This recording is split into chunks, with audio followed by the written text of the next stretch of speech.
Why? Sometimes life throws us a curveball and we're left in the dirt asking the question, why? Why suffering? When your grandfather finds out he's got a terminal disease that means he won't be able to communicate with the outside world for the rest of his life. When you find out you have cancer and you may never have kids.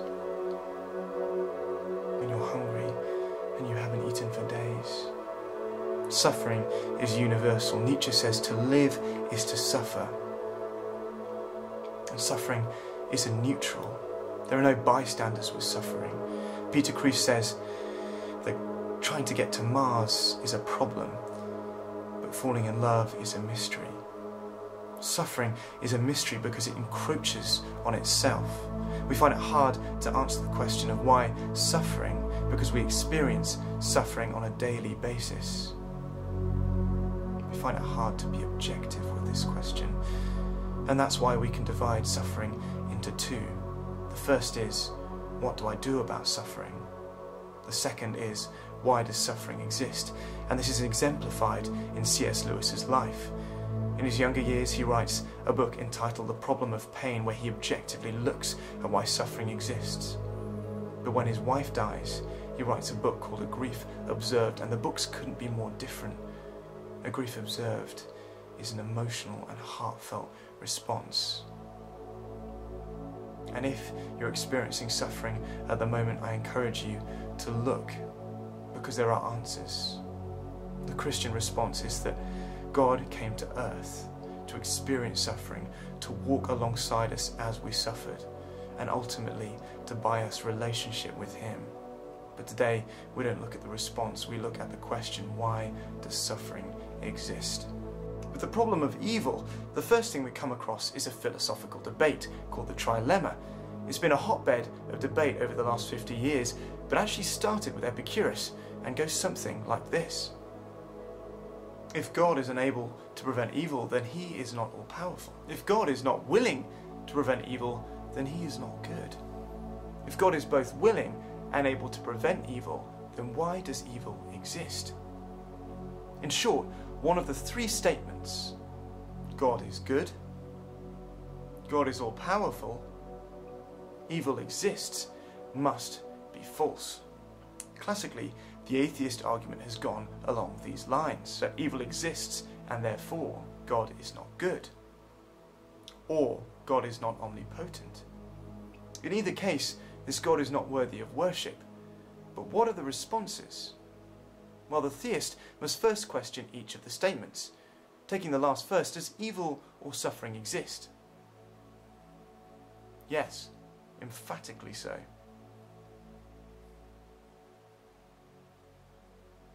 So, what about good? Pike tells us that God, being perfectly good, would create the best of all possible worlds. He then suggests that the best of all possible worlds contains suffering. But what could this greater good be? Adams suggests it could be that suffering is transformative for good. Rather like a child getting an inoculation, the parent knows they need to go through the pain for the healing effect, but all the child feels is pain. For Rolt, exemplar goodness is suffering love. Self-fulfillment is found within suffering. For Otto and Lewis, God is an object of trembling and terror. In suffering, God shows His power in that it inspires feelings of utter and complete weakness. Lewis calls this the numinous, feeling small compared to God. It is suggested that suffering can create a powerful attraction to the holy. Plantinga takes a different tact. He suggests that a world containing creatures who are significantly free is more valuable, all else being equal, than a world containing no free creatures at all. Now, God can create free creatures, but He can't cause or determine them to do only what is right.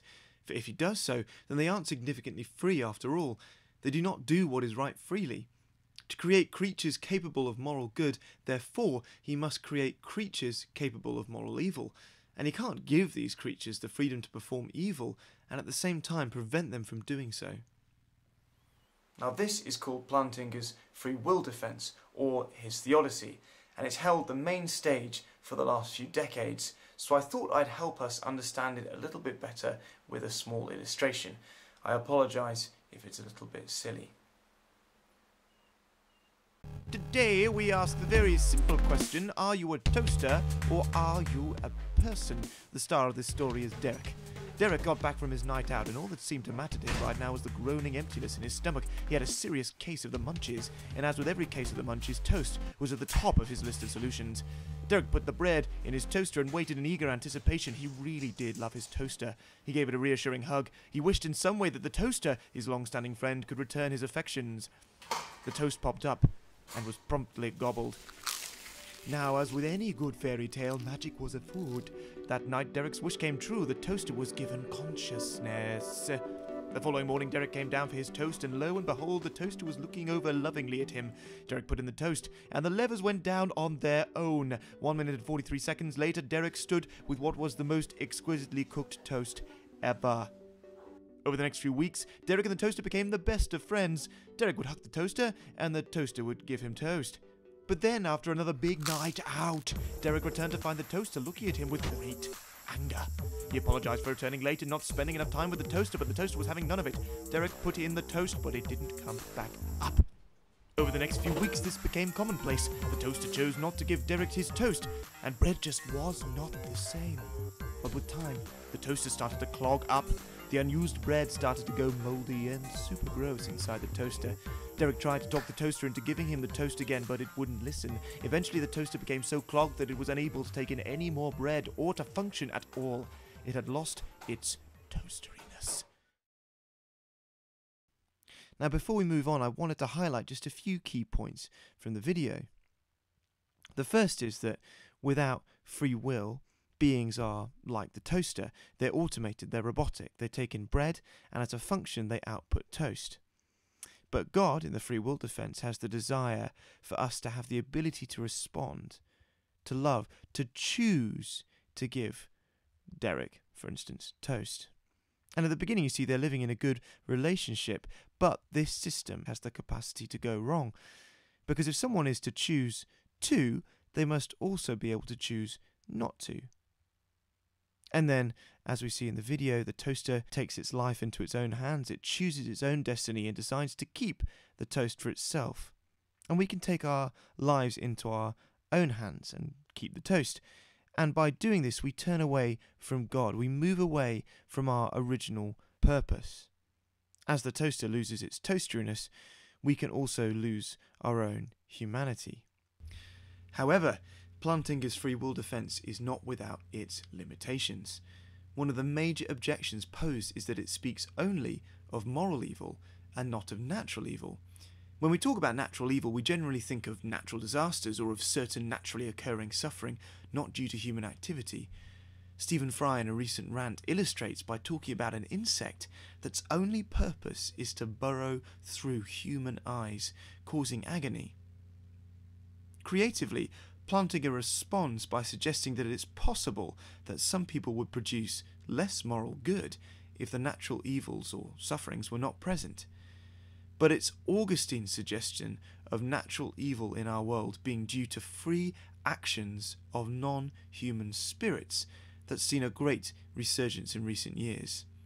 And his argument is clever, as Augustine suggests that what we might consider natural evil has been brought into the category of moral evil, thereby allowing us to claim that the presence of evil in our world springs from God's desire to create beings with free will, which he considered morally better than a purely automated universe.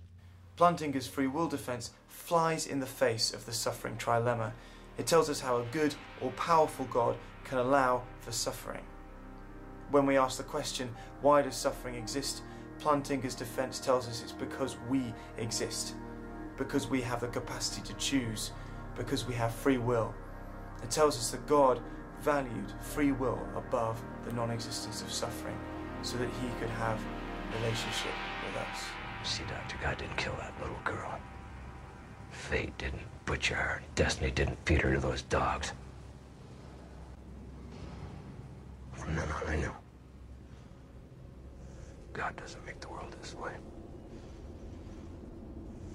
We do.